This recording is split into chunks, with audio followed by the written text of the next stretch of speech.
Hello everyone, and once again welcome back to your online class. Yesterday we have begun a new chapter of snapshots, that is chapter number 2 named The Address, which is written by Marga Minko. So who was Marga Minko? The main authoress or the narrator of this chapter. She was searching about her mother. And मार्गा Minco ने ये address की जो story लिखी थी, it belongs to her own life. तो Marga Minco का ये कहना था कि आफ्टर वर्ल्ड वॉर सेकेंड, जब जर्मनी ने हॉलैंड पर अटैक करा था और उसको इन्वेड करा था, हरा दिया था, ये उस टाइम की स्टोरी है जब वो अपनी मदर के कुछ बिलोंगिंग्स के बारे में सर्च कर रही थी. एंड फाइनली जब उन्हें कुछ बिलोंगिंग्स के बारे में पता चला, then somewhere she was disappointed and then she decided कि उन्हें लाइफ में आगे बढ़ना चाहिए. That was the best resolution जो वो अपनी लाइफ में लेना चाहती हैं.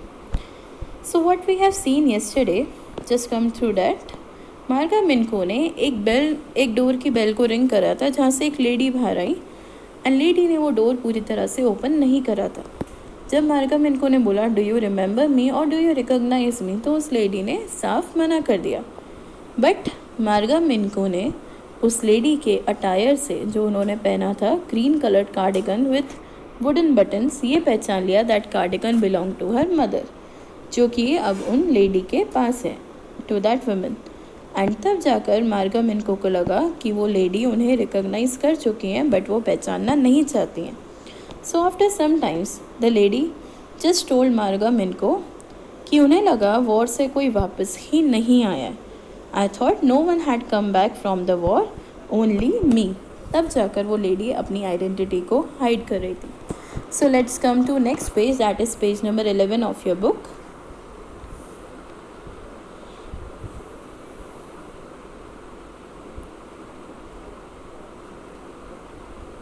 See this.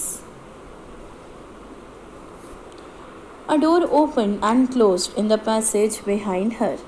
A musty smell emerged. अब वहाँ पर उनका जो डोर उन्होंने ओपन करा, वो डोर काफ़ी ज़्यादा आसपास में जो सेकंड डोर था, उनके घर में एंटर होने के बाद मार्गा मिनको ने एक डोर देखा जो कि कंटिन्यूसली ओपन और क्लोज हो रहा था. मीन्स डोर की जो हैंगिंग होती है, जहाँ से वो टिका हुआ रहता है, वो लूज़ हो गई थी. In the passage behind her. और उन्होंने ये डोर कहाँ देखा था? उनके पास में जो एरिया था, मीन्स घर पर एंटर होते ही उन्होंने एक और नेक्स्ट डोर देखा था. अ मस्टी स्मेल इमर्ज्ड. उस डोर के आसपास कैसी स्मेल आ रही थी? लाइक जब आप देखते हैं कि कहीं ना कहीं ग्रीन कलर्ड ईस्ट या फिर उसके अकॉर्डिंग कुछ भी एक सावक लग जाती है, दैट स्मेलिंग डैम्प, ऐसी अनप्लेजेंट सी स्मेल वहाँ से आ रही थी. I regret I cannot do anything for you. I have come here specially on the train. I wanted to talk to you for a moment.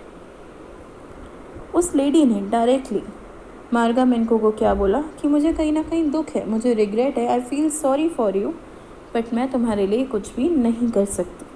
Because उनको लगा कि मार्गा मिनको उनसे यहाँ पर किसी न किसी हेल्प के लिए, ऑफ़र के लिए आई हैं, लेकिन वो कोई भी हेल्प या ऑफ़र मार्गा मिनको को नहीं देना चाहती थी after the world war.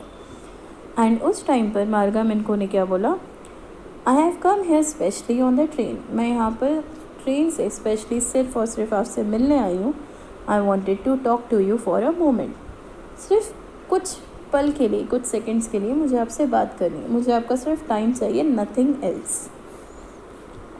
It is not convenient for me now, said the women. I can't see you another time.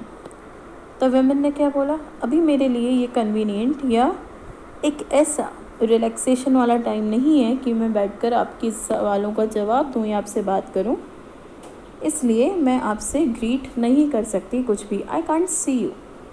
And directly उन्होंने एक पॉज के बाद बोला अनदर टाइम, लेकिन किसी और दिन पर आप आ सकते हो, बट नॉट टुडे.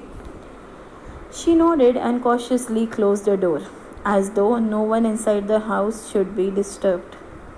एंड तब जाकर उन्होंने ना के फॉर्म में दोबारा अपना सर हिलाया एंड बहुत ज़्यादा कॉशियसली, केयर के साथ उन्होंने क्या करा? डोर को दोबारा क्लोज़ कर दिया. मीन्स मार्गा को दोबारा अंदर इनवाइट नहीं किया. जो थोड़ा सा एंट्रेंस से उन्होंने मार्गा को इनवाइट करा था, उसी से ही उन्होंने मार्गा को वापस भेज दिया, जस्ट बिकॉज उसको घर में कोई और मेंबर ना देखे, ना उसके आने से घर में कोई भी मेंबर डिस्टर्ब्ड हो। Coming to the next paragraph.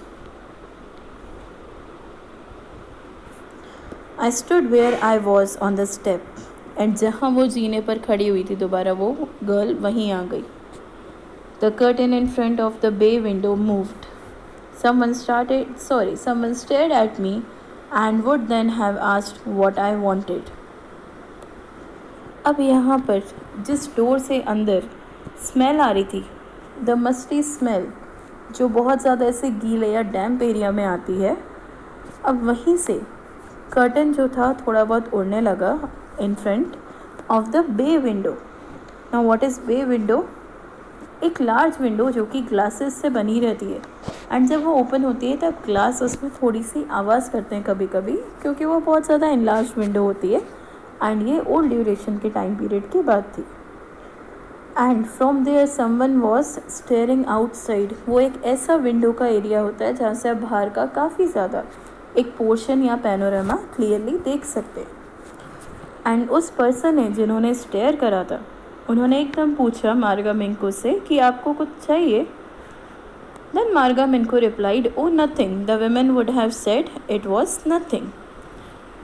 तब मार्गा मिनको ने बोला कि कुछ भी नहीं, यहाँ पर जो भी काम था मुझे इस वुमेन से था, उन्होंने जो भी बोला I have accepted and it was nothing. अब मुझे कोई भी काम नहीं है. I looked at the name plate again.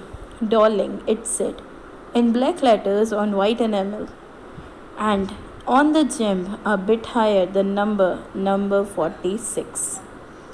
मार्गा मिनको को फिर ये डाउट हुआ कि वो सही घर में आई है या नहीं, क्योंकि जिस तरीके से उस विमेन ने मार्गा मिनको को ट्रीट करा, मार्गा मिनको वॉज डाउटफुल. तो उन्होंने दोबारा देखा नेम प्लेट पर क्या लिखा हुआ था? Darling, the name of the women और the lady.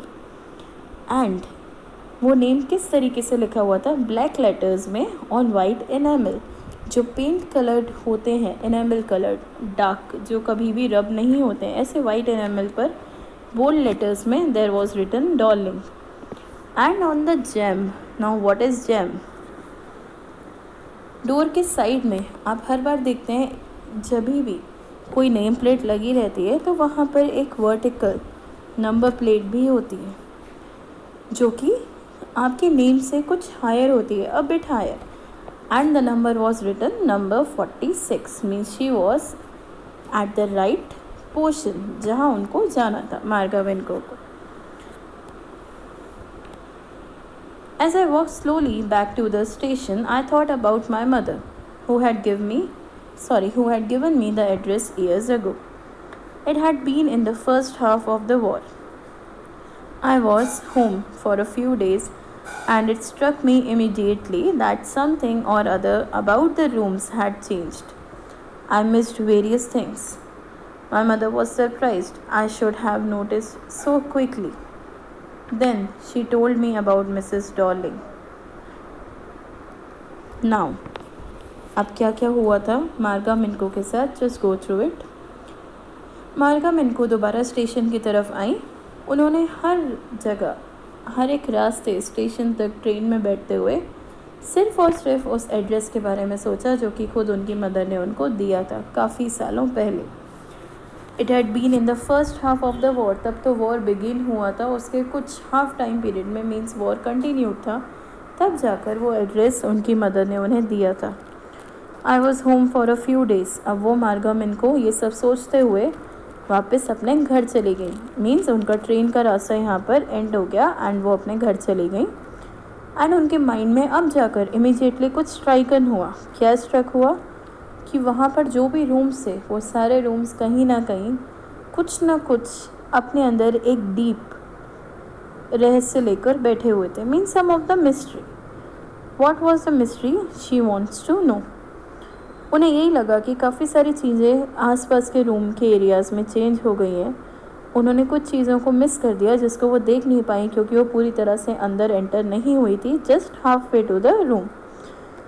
And my mother was surprise I should have notice so quickly. और ये चीज़ें अगर उनकी मदर जानती तो क्या होता? वो सरप्राइज्ड हो जाती कि ये सारी चीज़ें तो मुझे पहले देखनी चाहिए, जो कि मैंने अभी नोटिस नहीं करी और घर आकर मैं उनको नोटिस कर रही हूँ। Then she told me about Mrs Darling. तब जाकर उनकी मदर ने ऐसी सिचुएशन में मिसेस डॉर्लिंग के बारे में क्या बताया, let's have a look. I had never heard of her